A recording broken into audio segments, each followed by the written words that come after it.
हे मेहरारू घूंघटवा खोला, चला हमनी ओका बोका खेल जाए। कहो तू कैसन तुला हवा मनी आज हमन के सुहागरात है, तू ओका बोका खेलबा। ओका बोका नाता का गोली खेली जौनी मारिया जावा।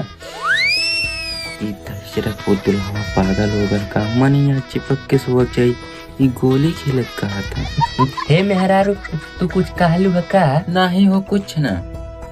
हे मेहरारू तू सही सही बतावा, ओका बोका खेलबू की ना? नहीं हम बिहान बिना एक अपनी सहेली के साथ खेलिए। अरे हमार राजा आज हमनी के सुहागरात है। का हम ना हो ना।